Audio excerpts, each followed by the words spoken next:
read illustration, and then I'm gonna begin an illustration project that I need to do in really like 3 weeks. So it's time to get a move on, really, like now.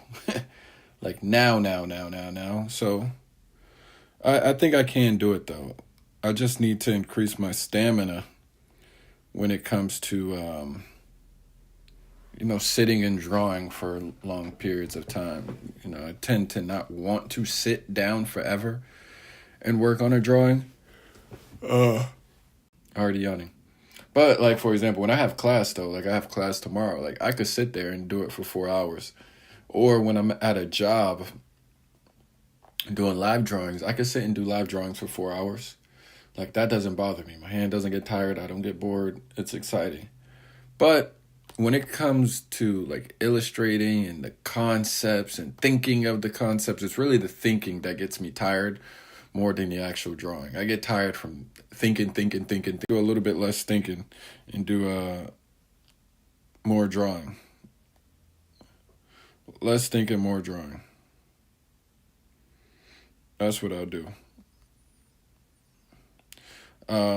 So I'm not going to read about drawing live caricatures. I'm going to read about caricature and illustration. So that's page 142. Whoops. Page 142, which is the back of the book, essentially. I think I've read this before, actually.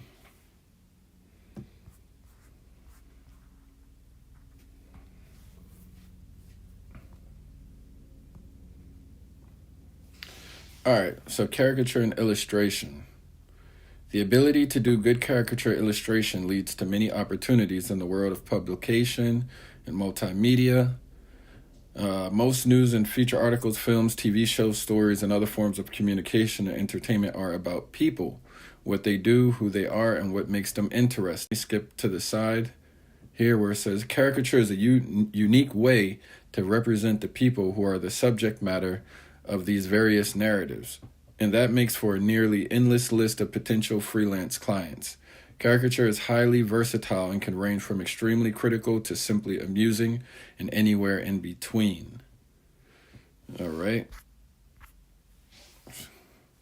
Narrative and caricature illustration.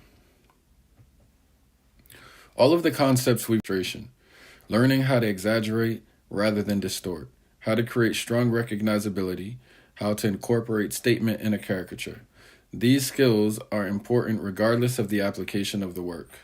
And I need to go revisit statement. I forget what he means by statement. I wonder if that's like personality or something like that. Let me see. Good caricature is good caricature, whether the end result hangs framed in someone's living room or graces the cover of Time. The elements to doing caricature illustration for publication or other media, and most involve the operative word illustration. You may have noticed I said an illustrator who can do caricatures in this chapter's first paragraph, as opposed to a caricaturist. This is because when you are doing caricatures for publication, and for brevity I use the term publication to represent all illustration.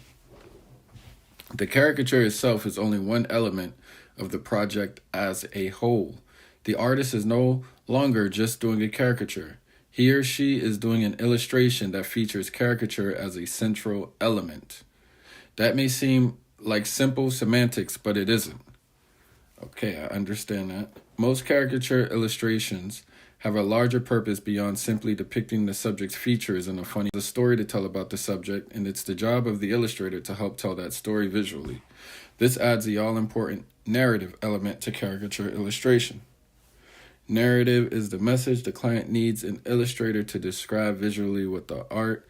In the case of a caricature illustration, this can sometimes be accomplished with the statement of the caricature, or sometimes the illustrator includes an environment or setting for the caricature to help present the storytellers, using visuals to tell a particular story. Caricature illustrators are no exception and must use their set of skills with a particular message, the client's message, in mind. All That's important.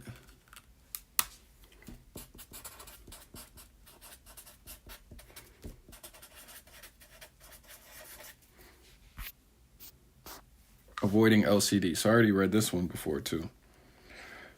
This leads us to one of the pitfalls of live caricature. One of the biggest reasons some very talented artists who make their living drawing live caricatures aren't successful doing caricature illustration. The dreaded affliction I call live caricaturist disease, or LCD.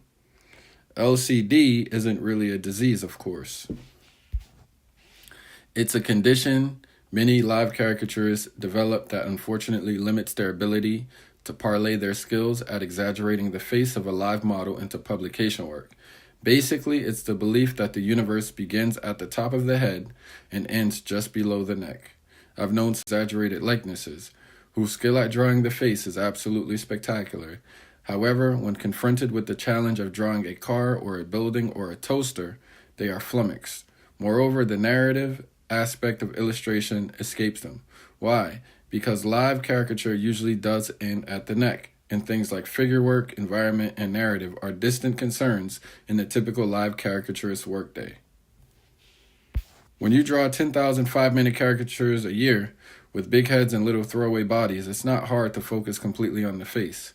This single-minded focus to the exclusion of the rest of the world tends to atrophy the skills one needs to be an illustrator, skills one will also need when considering other platforms for caricature art.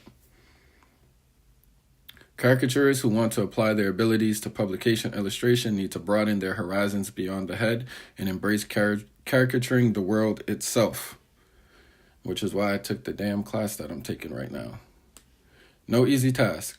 The only way to accomplish this is to spend as much time and effort developing buildings, toasters, and everything else as you do developing your ability to exaggerate the face. It's also important to make sure the elements in your illustrations have a look that is cohesive with your caricatures, especially when it comes to other human characters that do not represent specific people.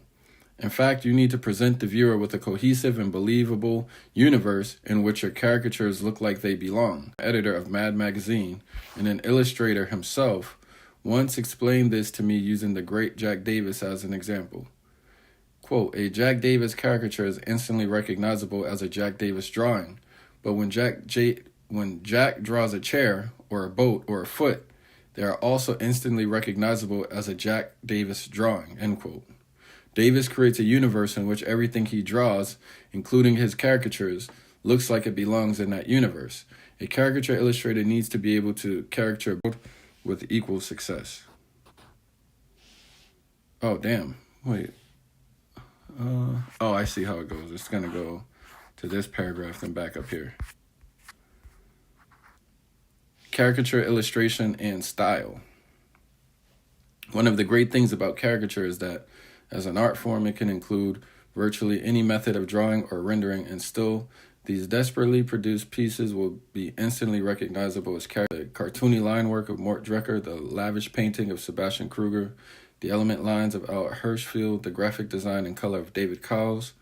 With any one of an infinite number of other techniques, the end result is still unmistakably a caricature. These different techniques and forms of visual communication are referred to as the artist's individual style. Style, by my definition anyway, is a combination of two things. An art technique he or she uses to actually create the finished art. The latter is basically mechanical and within the control of the artist. It's not too terribly hard to switch to new mediums and explore different techniques in order to appeal to a different set of clients. But to change the fundamental way in which you draw and see the world is not quite so feasible. Therefore, in some ways, an artist's style is within it. In some ways, an artist's style is within his or her control, and in some ways it is not. Artistically speaking, a caricature's success or lack thereof is independent of style, whether the caricature is painted, drawn, inked, wildly or mildly exaggerated, sculpted, frescoed on the ceiling of a Renaissance cathedral, or scrawled on a cave wall with crushed berry paste by torchlight. It's either a good caricature or it isn't. The style of the artist doesn't matter a bit in that respect. When an art director is weighing the commercial application of caricature for publication, however, the impact of style can matter a great deal. No one style that is commercially applicable above all others. There are many illustrators who are known for their caricatures, and they work in styles that are very different from one another. The works of C.F. Payne, John Kost, and Steve Brodner, just to name a few, are often seen in major publications. And each is commercially successful, yet their styles are all diametrically opposed. Are all styles equally in demand in publishing? Certainly not, as some styles are more commercially accepted than others. Let me see if there's anything else in here, because I read this recently on here already. So I guess the big takeaway is, what is the client's message?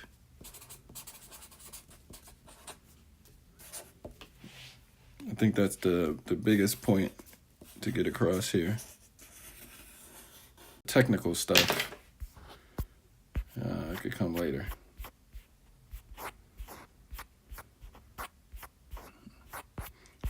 I don't like this style. I don't like this style. I like more so this style here. This style here is all right. Yeah, I like that one. It's all right. I definitely like the cartoony look with the Kim K. Something like this I have to do for one of my clients, do a character design. Something just like that. All right. So I'm already getting sleepy just doing this reading. So I'm just going to focus on the message and go from there. And I'm probably going to look up some of these artists as well. C.F. Payne, John Kost. Let me write them down.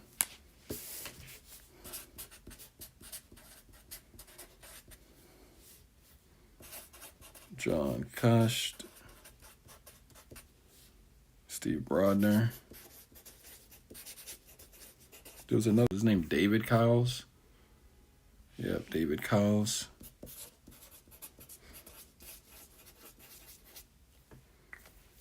Let's see.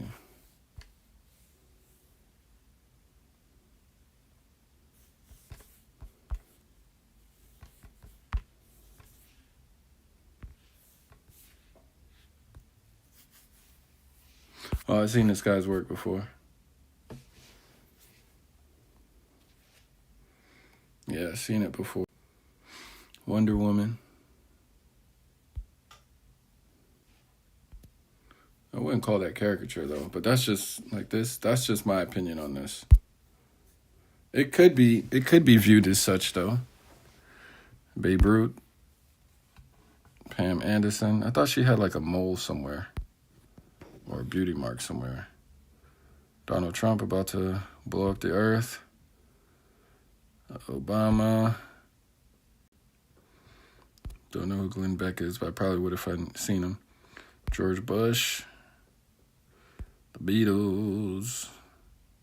Yeah, he has his own style. I really like his style. I like it because it's his style, if that makes sense. All right. Who's the other one? John Kost.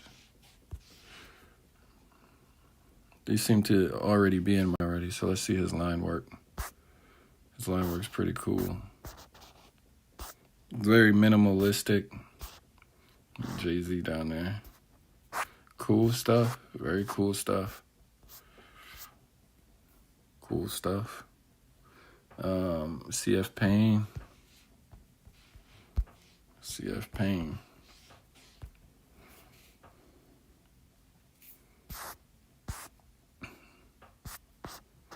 Okay, I like this. I like this. It's a little, it could make you feel a little bit uncomfortable because it's almost like, imagine if this is like how people actually looked. It'd be so weird. You know, these would be like weird people, abnormal people with huge hands and stuff like that. So he does murals. That's cool. People. This is a good one. Yeah, that's a good one. Yeah. He has a nice, interesting texture in his work. And, you know, everyone has their own style, so I respect that. It's not exactly my taste. It's kind of portraity, like fine art. Like it's very fine art. I don't necessarily like that in combination with caricature. I think caricature is a better when it's more cartoony, but he has a nice style. Did I look up Steve Brodner? Steve Brodner.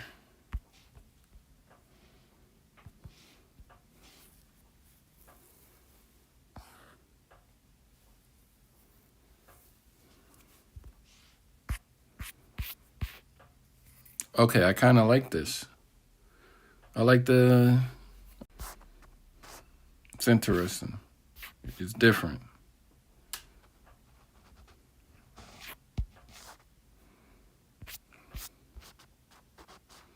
Joe Biden.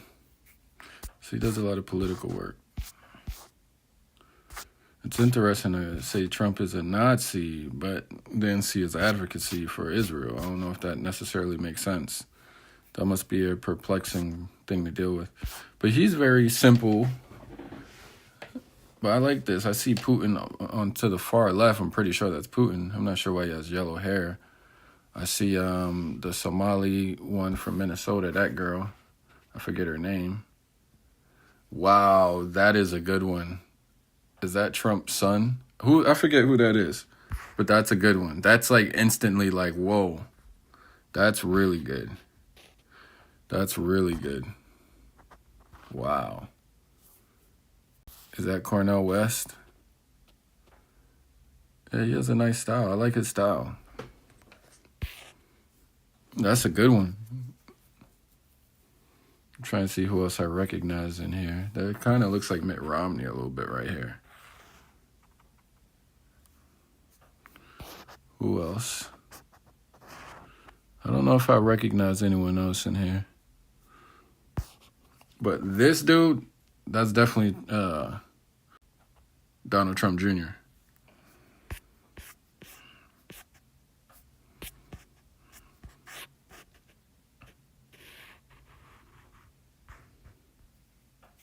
Make America Florida. That's kind of funny. That's kind of funny.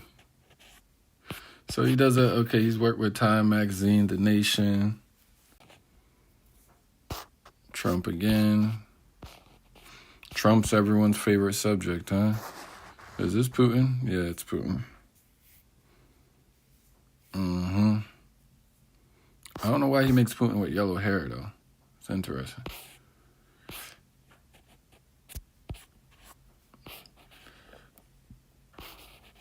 Yeah, some interesting work.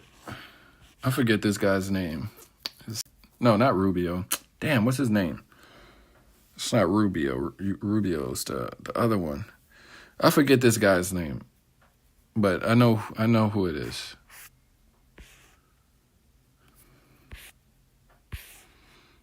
Oh, that's cool. J6. Wow, he has a lot of work. He's done a lot of political work. All right, so these are good references to study as I go into my own. So let me put this here.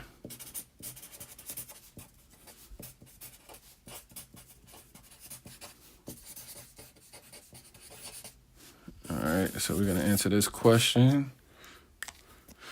I'm going to close this out. This is a very good one, too. Stacey Abrams is recognizable, for me at least. Wow, that's Fauci. I would have made his ears bigger. Joe Biden. That's Kamala? Okay, that's interesting. It's still good art. I just would have made some different choices. Wow, that's cool. That's cool. I really like that.